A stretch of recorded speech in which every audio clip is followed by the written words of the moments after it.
y te persuadiste, sabiendo de quién has aprendido, y que desde la niñez has sabido las sagradas escrituras, las cuales te pueden hacer sabio para la salvación por la fe que es en Cristo Jesús.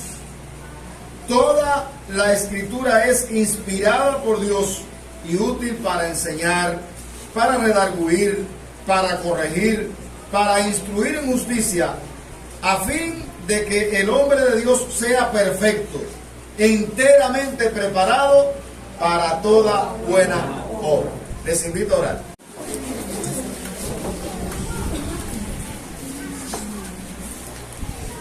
La suficiencia de la Biblia. Y cuando usamos la palabra suficiencia, estamos pensando en algo que es abarcador, en algo que no le falta nada, en algo que cumple todos los estándares, todos los parámetros, todos los requisitos, que reúne todo lo que hace falta para que reúne todo lo necesario para que da la medida. Entonces,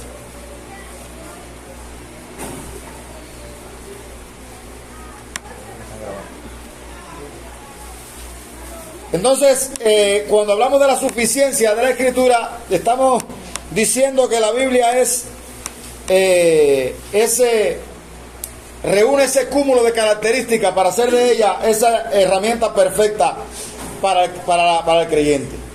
Este principio, la doctrina de la suficiencia de la Escritura, es un principio fundamental de la fe cristiana.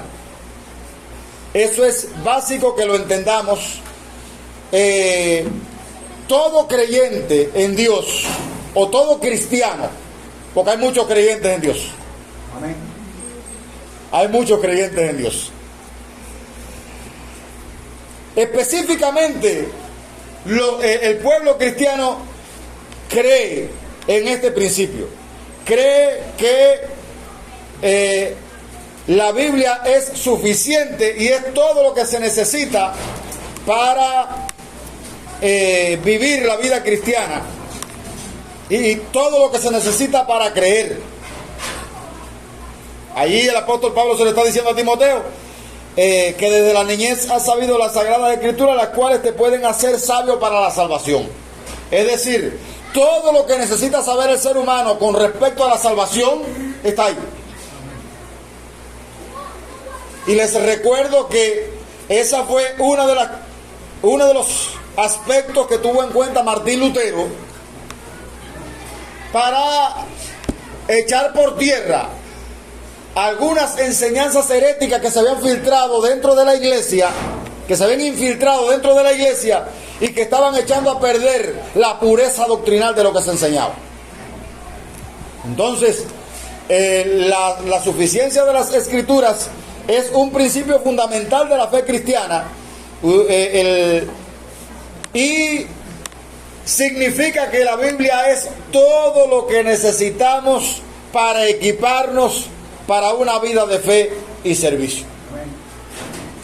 La Biblia es todo lo que necesitamos para equiparnos para una vida de fe y servicio. Entonces, si eso es así, ¿qué lugar debiera ocupar la Biblia en la vida del cristiano? Desde que yo nací en la iglesia, o en la medida que fui tomando conciencia, yo recuerdo que había lugares donde se celebraba el Día de la Biblia.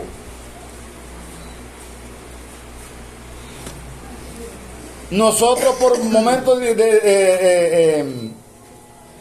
celebramos la Semana de la Biblia y luego dedicamos tiempo para hablar del mes de la Biblia.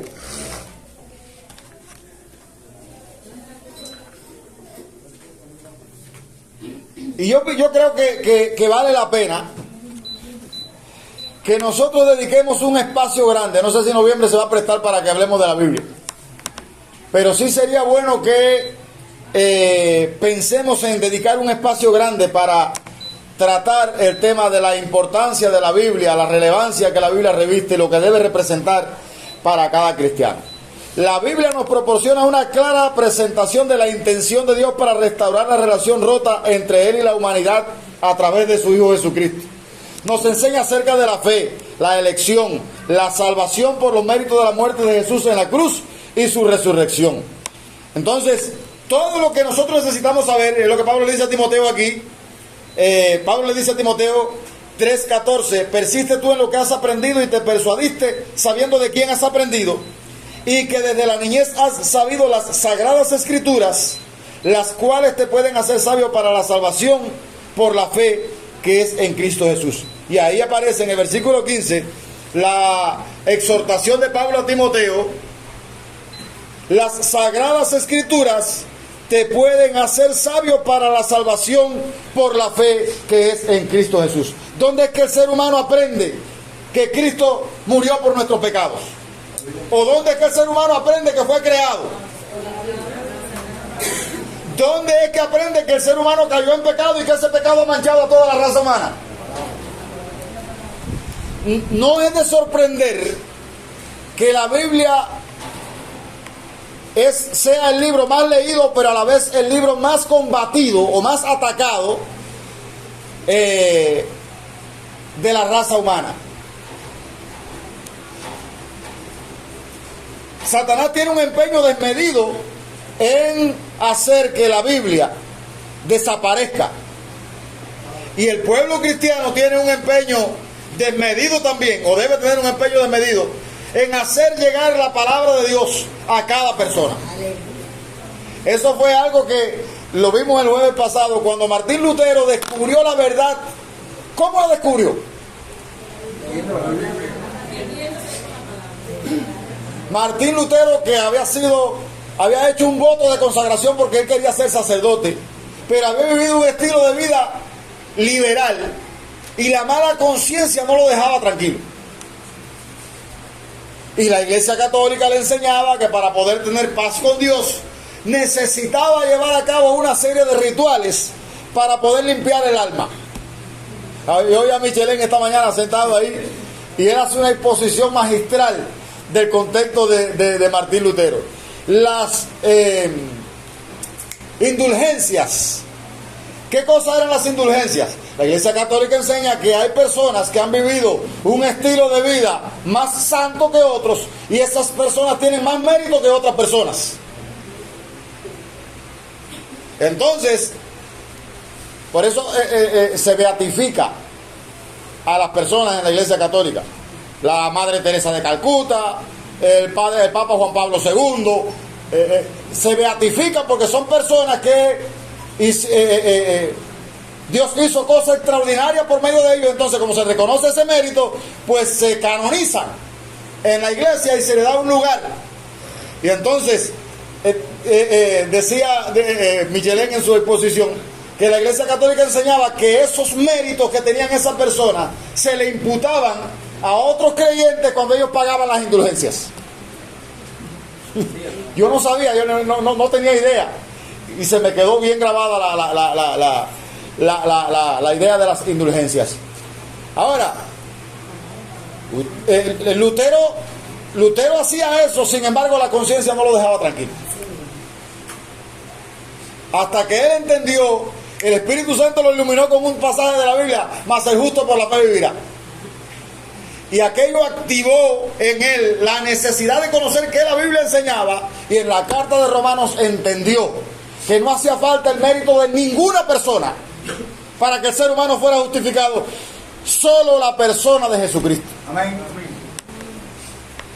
Y ahí aterrizó Lutero y se acabaron las penas y los sufrimientos que la lucha que tenía Martín Lutero, por lo menos en su paz para con Dios, porque entendió lo que dice Romanos 5:1: justificados pues por la fe, tenemos paz para con Dios por medio de nuestro Señor Jesucristo.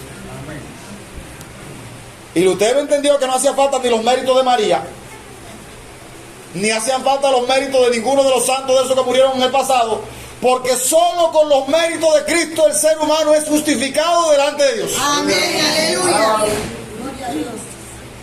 ¿Y cómo lo descubrió él?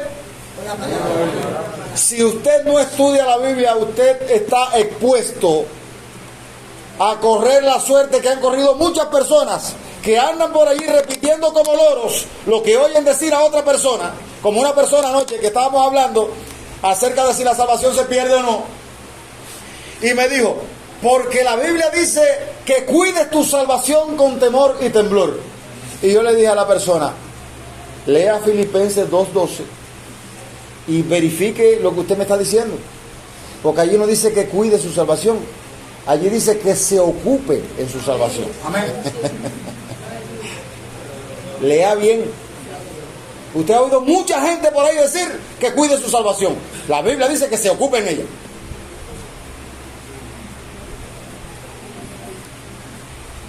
¿Por qué esos errores? Porque nosotros repetimos lo que las personas dicen y no vamos a la Biblia. Si usted te está oyendo hoy y no está tomando nota, para cuando llegue a su casa o en los devocionales de la semana usted poder verificar lo que se le está diciendo, usted está corriendo el riesgo de ser desviado de la doctrina correcta de la Biblia. Había una cultura en los tiempos pasados que las personas iban a la iglesia con su Biblia, con un lápiz y una libreta para tomar nota. Ahora, como tenemos el teléfono, hasta la Biblia la dejamos. Y ni en el teléfono tomamos nota. Filipenses 2:12 dice, ocupaos en vuestra salvación. Pero nada más que cojan esa parte, porque lo que sigue diciendo el texto bíblico es, porque Dios es el que en vosotros produce tanto el querer como el hacer. Amén. Tú no te vas a ocupar si Dios no produce el querer y el hacer. Aleluya. Entonces, ¿de quién depende? Bueno, cuando hablemos de salvación hablamos del tema, hermano. Entonces, en la Biblia hay pasajes bíblicos que nos amonestan de la necesidad de prestar atención a la sana enseñanza de la Biblia. Dice, algunos pasajes de la Biblia nos amonestan sobre los peligros que enfrenta una iglesia cuando se impugna la suficiencia de la Escritura o cuando la Escritura es combinada con escrituras no bíblicas, que fue lo que Lutero combatió en la Iglesia Católica. La Iglesia Católica enseñaba que la Biblia no era suficiente, que hacía falta también aplicar lo que enseñaba la tradición y lo que interpretaba la iglesia.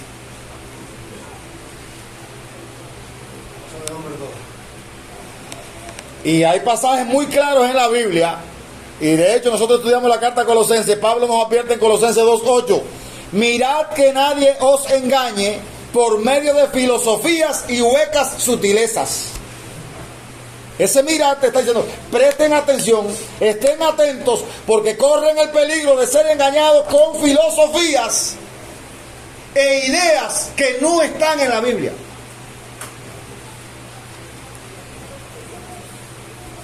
Dice, según las tradiciones de los hombres, conforme a los rudimentos del mundo y no según Cristo. Colosenses 2:8. Judas es aún más directo. Amados, por la gran solicitud que tenía de escribiros acerca de nuestra común salvación, me ha sido necesario escribiros exhortándoos que contendáis ardientemente por la fe que ha sido una vez dada a los santos. Judas 1:3. Nótese la frase una vez dada. Esto indica claramente que ningún otro escrito, aunque venga del pastor más dedicado, o teólogo, o iglesia de cualquier denominación, puede reflejar o complementar la palabra de Dios.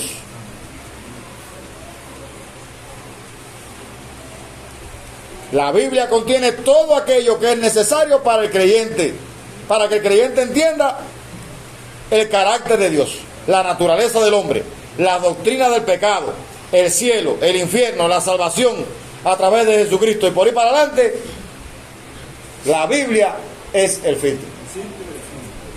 Entonces, la Biblia es suficiente.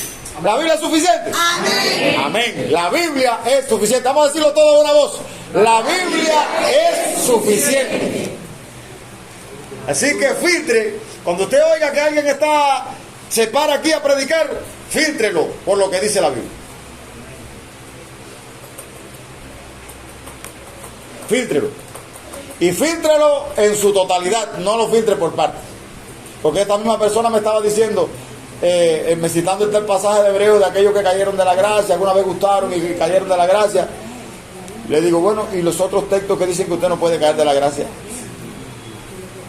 Que hay más de 200. Entonces, pero bueno, vamos a continuar con el texto. Cuando Pablo habla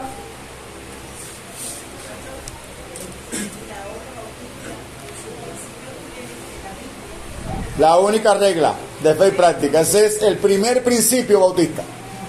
De los 7 principios que tiene la iglesia bautista, ese es el primero. La Biblia es la única regla de fe y práctica. Nosotros no tenemos reglamento dentro de la iglesia. Cuando hablo de reglamento, yo recuerdo que cuando yo me convertí, nosotros teníamos un reglamento que aquello tenía más mandamientos que los mandamientos de la Biblia. Las mujeres no se pueden afeitar, sacar la ceja, no se pueden afeitar, no se pueden pintar, ni el pelo, ni los labios, ni los ojos, porque Jezabel fue la que se pintó. No deben usar cadenas de oro, porque en Isaías dice que Dios va a condenar a la... Bueno, la Biblia habla de eso. Dice a las mujeres que vuestro atavío no sea el externo. La Biblia dice que no debe ser ostentoso. No era como yo antes, sino como yo ahora. Que no sea el externo. Eso tuvo su proceso para que usted llegara hasta ahí, ¿verdad? Amén. Es triste. Bueno, no voy a decirle. Entonces, mis hermanos,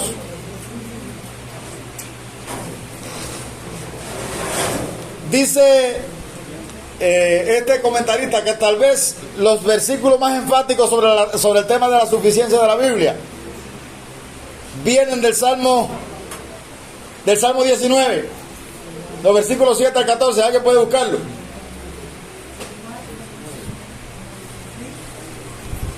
Salmo 19, del 7 al 14. Allí hay un grupo de cualidades que se le atribuyen a la palabra de Dios. Salmo 19, del 7 al 14. Todo tiene que ver con la palabra de Dios, sí, pero suavecito. Vaya por paso. La ley de Jehová es perfecta, que convierte el alma. Muy bien. Ahí está la primera cualidad que se le atribuye. ¿Cómo es la ley de Jehová? Perfecta. ¿Qué hace? Convierte el alma. Muy bien. Perfecta, que convierte el alma. Siga. El testimonio de Jehová es fiel, que hace sabio al sencillo. ¿Cómo es? Fiel. ¿Cuál es el efecto? Hace sabio al sencillo. ¿Quiere ser usted una persona sabia? Hágale caso a lo que dice la palabra de Dios. Porque no hay nadie más sabio que Dios. Si Dios lo dice, olvídese de eso.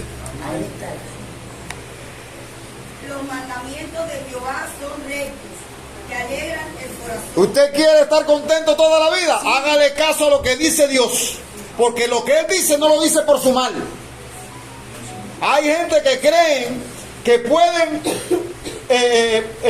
pueden ser felices viviendo un estilo de vida como a ellos les parece. Bueno, yo quiero decirle que lo que está haciendo se daña. Si usted cree que puede ser feliz viviendo de espalda a lo que Dios dice, oyéndose en contra de lo que Dios dice, créame que usted lo que va a cosechar es calamidad sobre su persona. Ay, eso es verdad. Dice que son fieles, son rectos, tan rectos que alegran el corazón. ¿Qué más dice? El precepto de Jehová es puro, que alumbra los ojos. Allá hay otra cualidad. Es tan puro que hace que la persona vea. Exacto, te ilumina, te da entendimiento. ¿Qué más dice? El temor de Jehová es limpio, que permanece para siempre. Bueno, hermano, y si permanece para siempre, vamos a hacerle caso a lo que dice eso. El problema de nosotros es que nosotros a veces queremos ser más suficientes que Dios. Ahí es donde nos caemos. Y ahí es donde perdemos, en la curvita esa es donde nos perdemos. ¿Qué más dice? Los juicios de Jehová son verdaderos, todos justos. Bueno,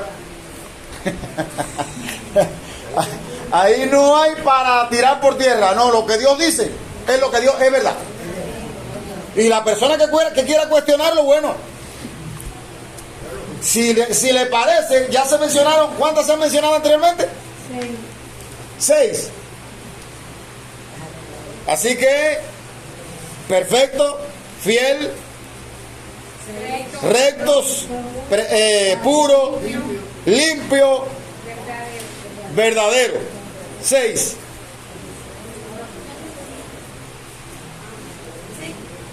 Siga. Deseables son más que el oro, y más que mucho oro afinado, y dulce más que miel, y que la que destila del panal. Muy bien. No, hermano. Yo no sé si a usted le gusta la miel o no. A mí me empalaga. Pero si hay un producto sabroso y ahora que no hay azúcar, más todavía. Yo siempre he pensado que la miel es uno de los productos más integrales que hay. Porque cuando Dios le dijo al pueblo que iba a entrar a una tierra que fluía leche y miel, yo digo, la leche y la miel deben tener una relevancia tal. Porque si no, el Señor hubiese dicho otra cosa. Hubiese puesto otra cosa. Pero cuando se dice, yo lo voy a llevar a ustedes a una tierra que fluye leche y miel, yo digo, oiga, esos dos productos deben ser integrales. De hecho, para la hemoglobina es magnífico. Entonces, mire, para la hemoglobina, una persona que padece diabetes puede tomar miel que viene, no tiene. Entonces, hermano, es natural. Entonces dice el salmista que son más dulces. Dice primero, son más deseables que el oro. ¿Quién no quiere tener oro? Hay una batalla campal porque... No, hermano. Yo esta semana visité a una persona que no tenía un centavo en la casa. Creo que tenía 20 pesos. Me lo mostró. Y le habían mandado $150. Pero esos $150 era para que se comprara una cadena de oro. Y fue y se compró la cadena de oro y se quedó con los 20 pesos. Y me llamó porque necesitaba un préstamo. Y digo, ¿posible?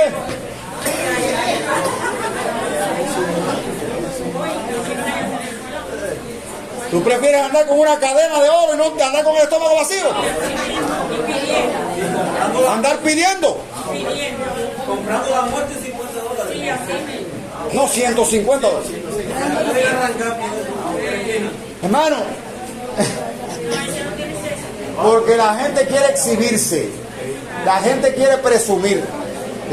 Y yo le decía, mírame a mí, mira, ni el de compromiso lo tengo. Y no es que no me interese, yo quisiera tenerlo, pero no me llena, no vivo con esa angurria. Si llega bien y si no llega, esa no es mi prioridad. Pero hay personas que si no tienen algo de eso arriba, no se sienten bien. Vaya a ver que ese no sea su Dios. Ahora dice David, deseables son más que el oro, y más que mucho oro afinado, y dulces más que miel, y que la que destila del panal. No una miel adulterada, no, la que están sacando directamente del panal. Ahí dice que, hermano, el creyente debe encontrar en la palabra de Dios un deleite tal que eso lo satisfaga. Ahora yo le hago una pregunta. ¿Con qué frecuencia usted estudia la Biblia?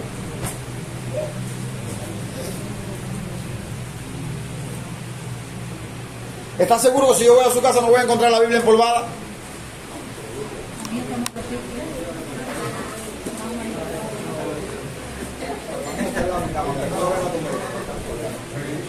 Note que David te está diciendo que son más deseables que el oro y son más dulces que la miel, porque él veía que todo lo que él necesitaba para la vida estaba ahí.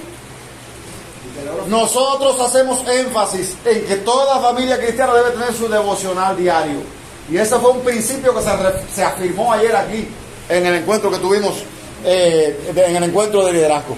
Toda familia cristiana debe tener un tiempo devocional donde la palabra de Dios tenga la primacía. Amén. Y en el culto cristiano, la primacía debe tenerlo la palabra de Dios. Yo estuve en iglesia donde el devocional duraba 1 hora y media. Y la predicación a veces duraba 15 minutos.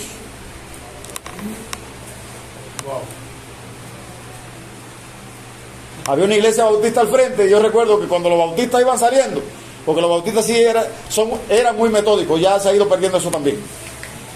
El culto comenzaba a las 8 y a las 9:30 yo iba saliendo. Bueno, a las 9:30 era que comenzaba el devocional de nosotros.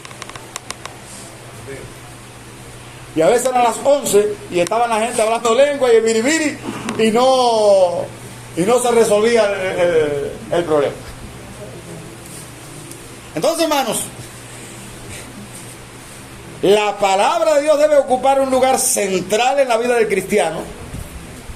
Y aunque hay muchos que le están cuestionando su credibilidad, cuestionando su origen y desarrollo hasta aquí, el cristiano encuentra en la Biblia todo lo que necesita. Dice el versículo 11, tu siervo es además, siga leyendo, Yonaisi, por favor, que usted venía leyendo. Tu siervo es además amonestado con ellos. En guardarlos hay grande galardón. Muy bien, hasta ahí, mi hermano. Note, a veces nosotros lo que queremos es que nos den un cariñito, pero a veces la Biblia nos choca. Dice, tu siervo es amonestado. ¿Usted sabe lo que es amonestar? Corregir, llamar la atención. Tu siervo es además amonestado. Son dulces, son muy buenos, pero son buenos precisamente por eso, porque chocan conmigo y me hacen corregir. Y lo vamos a ver cuando Pablo se lo dice a Timoteo. Hay que no le gusta ser corregido. De hecho, la naturaleza de nosotros no va con nosotros que nos corrijan. Lo que queremos es que se nos tire el brazo por arriba y nos diga que todo va bien. Dice un proverbio, fieles son las heridas del que ama, mas importunos los besos del que aborrece. Es un proverbio. Fieles son las heridas del que ama. El que te ama y ve que hay algo que te va a hacer daño, él te llama y te dice, no te conviene. Ah, pero es fresco este. Bueno, ya yo te dije la parte que me tocaba. Sí, cuando te vean en el barranco, pero no quedó porque yo me callé la boca. Está bien, ya bien. Entonces, la palabra de Dios, aquí vemos, dice este escrito que leí, que si hay un pasaje bíblico que habla de la suficiencia de las escrituras, este pasaje bíblico, aquí hay una serie de características que se le atribuyen a la palabra que tiene que ver con la totalidad del ser humano. Y dice ahí que tu siervo es además amonestado y en guardarlos hay grande galardón. Si usted quiere que le vaya bien, déjense llevar por lo que la Biblia dice. Amén. Si usted quiere garantizar una buena cosecha, tome en cuenta lo que enseña la palabra de Dios. Si usted cree que aquí estamos jugando a los dados, pues viva como le da la gana. No va a tener un policía detrás de usted. El pastor no es un policía. Y los diáconos de nuestra iglesia no son policías. Ellos tienen su vida y sus familias que atender. Y hemos creído otro principio bíblico, la libertad de conciencia. Cada uno de nosotros dará a Dios cuenta de sí. Cada uno. Por lo tanto, usted es libre. Yo no tengo que estarle velando los pasos. ¿Usted no dice amén por eso, hermano? Estamos tan acostumbrados a la vigilancia que creemos que nos están velando los... Dígame, hermano.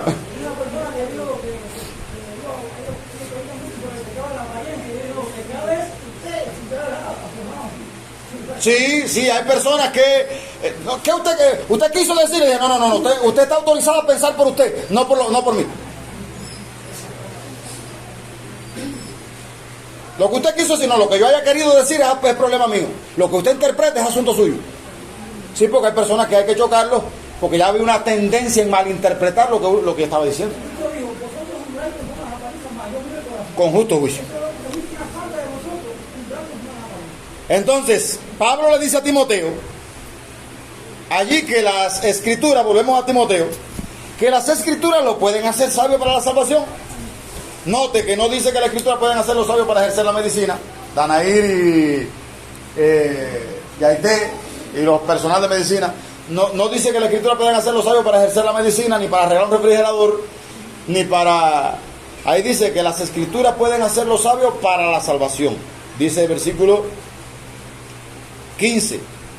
Desde la niñez has sabido las sagradas escrituras, las cuales te pueden hacer sabio para la salvación por la fe que es en Cristo Jesús. Todo lo que usted necesita creer para salvarse está ahí en las escrituras.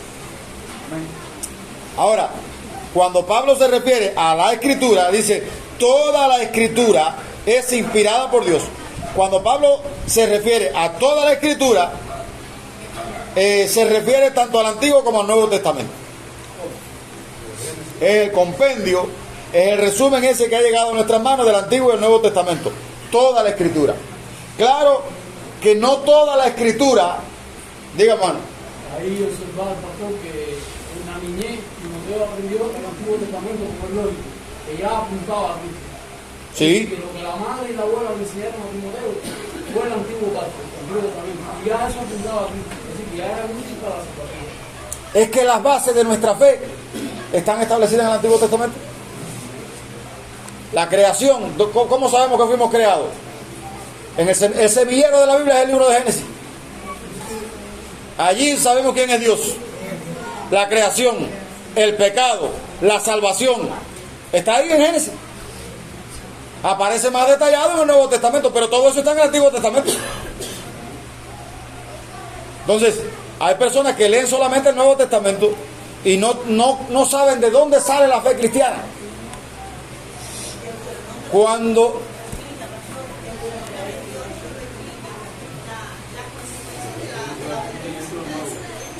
sí, cómo no. Así es. Entonces, cuando la samaritana está conversando con Jesús, que ella se cree muy devota, dice Jesús, la salvación viene de los judíos. Si la salvación viene de los judíos, hay que ver entonces qué fue lo que le fue dado al pueblo judío y estudiar el Antiguo Testamento. Claro, del Antiguo Testamento los adventistas ahora sacan que usted no debe comer carne de cerdo porque hace daño a la salud.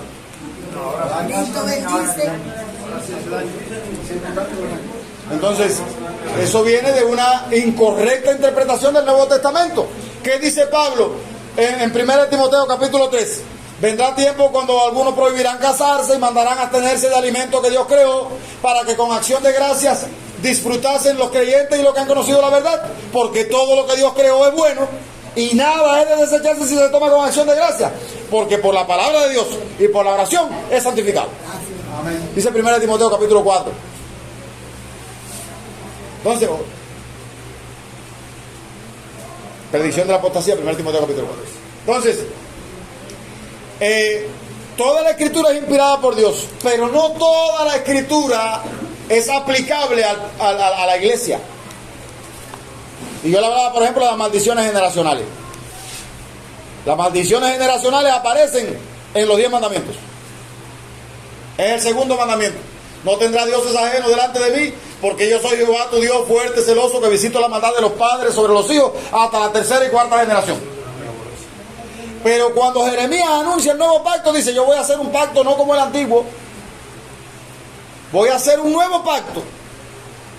Dice, y no me acordaré más de sus pecados. Y habla ahí de que cada uno llevará su maldad, su propia responsabilidad. Ya los padres no van a pagar por los hijos, ya los hijos no van a pagar por los padres. Entonces viene de un mal entendimiento del Antiguo Testamento y no aterrizar en el Nuevo Testamento y lo que enseña la Biblia. ¿Qué dice la Biblia que pasa cuando una persona se convierte a Cristo? De modo que si alguno está en Cristo es nueva criatura. Las cosas viejas.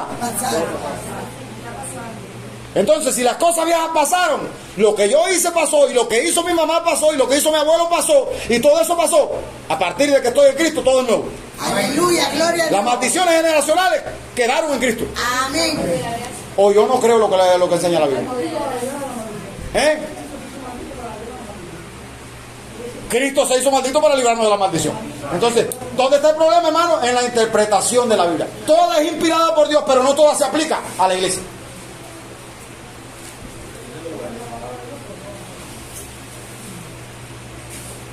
Entonces, primero, toda la escritura es inspirada por Dios. Toda la escritura, el conjunto del Antiguo y Nuevo Testamento. Segundo, es inspirada por Dios. ¿Qué quiso decir el apóstol Pablo con ese hecho de que es inspirada por Dios? Lo dice Segunda de Pedro 1:21. Nunca la profecía fue traída por voluntad humana, sino que los santos hombres de Dios hablaron siendo inspirados por el Espíritu Santo.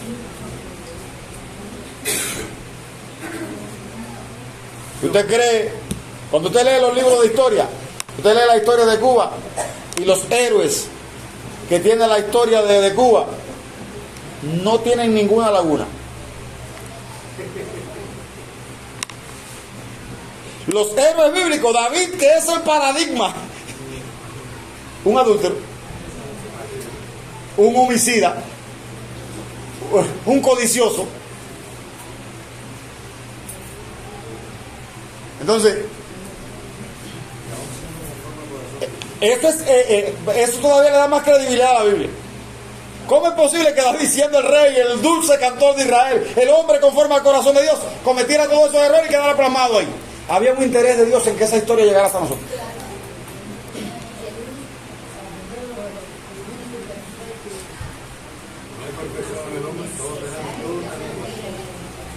Entonces, lea los libros de historia de las revoluciones o de los países para que usted vea que se trata de cuidar a los héroes de tal manera que ellos parecen ángeles. Pero los héroes bíblicos aparecen tal y como son. Porque Dios no está empeñado en mostrar la perfección humana, porque no hay ser humano perfecto. Dios quiere mostrar que el perfecto es Él y que la única esperanza que tiene el ser humano es refugiarse en Él. Ese es el quinto principio de la reforma. Entonces, eso le da credibilidad a la Biblia. Cuando dice que es inspirada por Dios, usted puede darse cuenta que hasta los más grandes héroes, los defectos de ellos fueron escritos ahí y quedaron impresos ahí, que todavía hay personas que están haciendo el juicio a David y condenándolo por el pecado que cometió. Entonces, ¿qué cosa es la inspiración de la Escritura? Dice que esos hombres no escribieron lo que ellos querían escribir. Porque yo estoy seguro que David no hubiese querido escribir cuando Natán lo cogió y lo confrontó y le dijo: ese hombre eres tú, eres un asesino. Pero Dios sí quería que eso se escribiera ahí y quedara como constancia para que nosotros hoy lo tuviéramos. No, que hubiese confesado. Entonces, esos santos hombres de Dios hablaron siendo inspirados por el Espíritu Santo. Segunda de Pedro 1:21. Y aquí está lo que el meollo de lo que queríamos tratar: la suficiencia. ¿Fue inspirada por Dios o es inspirada por Dios y es útil? Ese libro que nosotros tenemos, que hay quien tiene 4 o 5 en la casa, y aparte de eso lo tiene en el teléfono, y si no lo tiene puede ponerse, conectarse a Play Store y bajar el módulo de Biblia que quiera.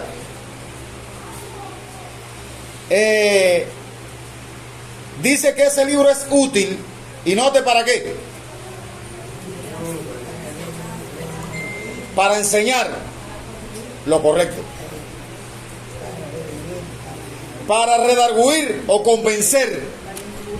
Es decir, el único libro que puede penetrar, como dice Hebreos 4:12, la palabra de Dios es viva y eficaz, y es más cortante que toda espada de 2 filos, y penetra hasta partir el alma y el espíritu, la coyuntura y los tuétanos, y discierne los pensamientos y las intenciones del corazón, y no hay cosa creada que no se manifieste en su presencia. Mamá. No hay sonda, o no hay radiografía, no hay somatón. Háblame de tecnología. No hay resonancia magnética que tenga la profundidad que pueda llegar tan como la palabra de Dios. Aleluya. Hebreos 4:12. Y por eso es que es poderosa para convencer. Los argumentos míos no sirven de nada. Puede que en algún momento me le hagan cosquilla a usted, pero cuando usted se choca con la palabra de Dios, eso comienza. Espérate, que es Dios el que está hablando. ¿Cómo? Sí, cómo no, así mismo. Así mismo. Entonces, cuando dice que es útil para redarguir, ¿ya sabe lo que está diciendo? Mientras se pone la palabra de Dios como se debe poner, la palabra de Dios está penetrando por ahí para allá hasta lo más recóndito del ser humano. Y a no ser que la persona tenga la conciencia cauterizada, es la palabra que la Biblia usa. A no ser que la persona tenga la conciencia cauterizada, tiene que ser estremecida. ¿Usted sabe que Judas llegó el momento que su conciencia se cauterizó? Cuando Cristo le dijo, uno de ustedes me va a entregar. Y vino uno y dijo, ¿seré yo? Y el otro, ¿seré yo? Y vino Judas y dijo, ¿seré yo? Él sabía que era él. ¿Cuál era el problema de Judas? ¿Cuál era el problema de Judas? Le pregunto. Su conciencia se había cauterizado, se había adaptado tanto a robar. Cuando la mujer aquella rompió el frasco de perfume y dijo, oiga, es una fortuna lo que vale ese perfume. Eso se podía haber vendido y haberle repartido a los necesitados. Y dice, especifica, pero esto lo dijo no porque él tuviese cuidado de los pobres, sino porque era ladrón y metía la mano y cogía de lo que se echaba.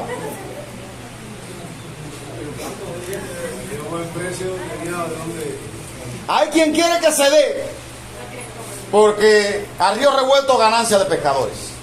Mientras más haya, más posibilidades de que yo pueda coger. No voy a decir quiénes son esos. Ahora mismo hay una oportunidad de oro para que yo me quede con algunas cosas aquí. Sí, hermano. Usted puede saber lo que usted trajo, pero usted no sabe lo que el otro trajo.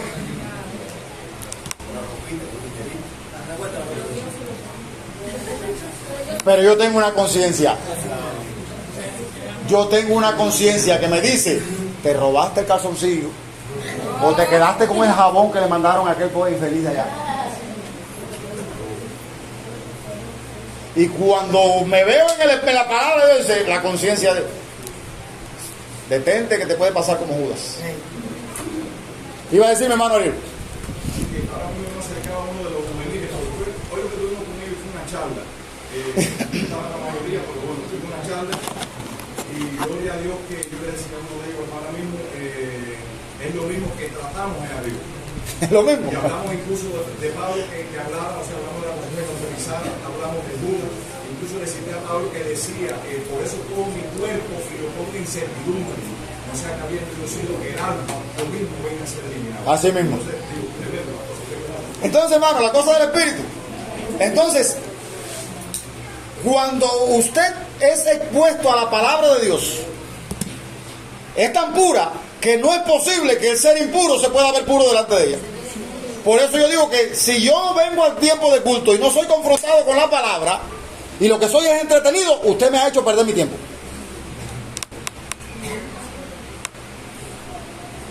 Así que si le toca predicar, ore y pídale al Señor una palabra que me confronte, que me redarguya, porque eso me va a llevar a mí a lo que dice el final de este pasaje bíblico, que yo esté preparado para toda buena obra.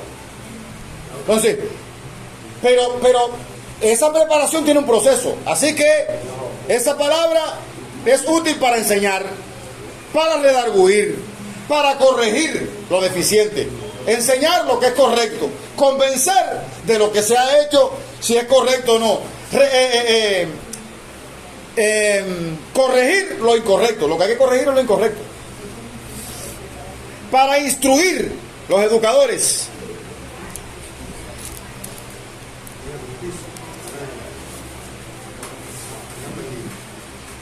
Fue José de la Luz y Caballero que habla de educar, instruir puede cualquiera. Pero ¿qué fue lo que dijo? Educar puede cualquiera, instruir puede cualquiera. Instruir puede cualquiera, educar solo quien sea un evangelio vivo. Es una lástima que no, porque yo estaba tratando de usar ese término, pero bueno, yo puedo estar aquí instruyendo aunque no sea el evangelio vivo. José de la Luz y Caballero. Yo he leído libros que me han dejado perplejo sobre los educadores del pasado. Nada que ver con los educadores del presente. De hecho, los educadores del presente son los últimos expedientes en el calafón. Los educadores del pasado tenían que ser los primeros expedientes porque eran los que iban a formar a las personas para su oficio. Pero bueno, hermano, oremos. No vamos a hacer más comentarios. Del maestro sale todo. Del maestro sale el soldador y sale el médico. Sale el astronauta, el avión donde usted se va a montar y el chofer de la guagua. Sale la persona que usted va a ir, que va a ir a comprarle en la pesa, y sale la persona que limpia la calle. Todo sale del maestro. Y próximamente se aproxima el día del educador. Ojalá que podamos hacer honrar a los maestros que tenemos dentro de la iglesia. No a la manera del mundo, pero que sí podamos hacerle algo a los maestros. Yo sé que aquí hay maestros consagrados. Hay algunos que están, pero hay maestros consagrados aquí. Entonces, hermanos, dice, para redarguir, para corregir, para instruir en justicia. Y eso tiene un fin. ¿Cuál es el fin? A fin de que el hombre de Dios... A veces nosotros queremos corregir al impío con la palabra de Dios. A veces queremos corregir al impío con la palabra de Dios. Bueno, hermano, el que corrige al impío se acarrea mancha, dice la Biblia. Ahí dice que eso es para el hombre de Dios, porque ese es el que quiere agradar a Dios, y ese es el que le va a hacer caso a lo que Dios dice en su palabra. Yo a veces veo personas tratando de encauzar a impíos, y lo que está loco por salir de esa conversación para no, hermano. Dice, corrige al sabio, no corrija al impío para que no te acarree afrenta. Corrige al sabio y será más sabio. Da al sabio y aumentará su saber. Corrige al sabio y te lo agradecerá, el necio te aborrecerá. Entonces, ahí dice que eso es para el hombre de Dios, a fin de que el hombre de Dios sea perfecto. Porque no es posible que una persona que quiera honrar a Dios, cuando se vea frente a la palabra, se endurezca y se rebele. Eso es comportamiento de un impío. Que usted lo confronte con la palabra y diga, mira, eso no es correcto. Y si sigues por ese camino no te va a ir bien. No, pero yo tengo derecho a elegir. No hay ningún problema. Perdón, usted tiene derecho a vivir su vida. Ya, yo no soy de lo que acostumbra rogarle a la persona, porque tampoco me gusta que me rueguen. Yo tengo una conciencia que me dice, antes de yo llevar a cabo nada, me dice lo que es correcto y lo que es incorrecto. Entonces, a fin de que el hombre de Dios sea perfecto, y ese perfecto viene ahí con una oración final, después de una coma, que es una frase explicativa. ¿Cuál es la perfección? ¿Que usted sea un ángel? No es que sea un ángel, porque usted nunca va a llegar a ser un ángel aquí en la tierra. Cuando llegue al cielo dice que seremos semejantes a los ángeles, pero aquí va a ser un ser humano. ¿Cuál es el perfecto al que se refiere la Biblia? Que usted puede estar enteramente preparado para toda buena obra. Aleluya. Es decir, que usted pueda ser un canal de la gracia de Dios, que Dios pueda usar en cualquier área y pueda dar la medida.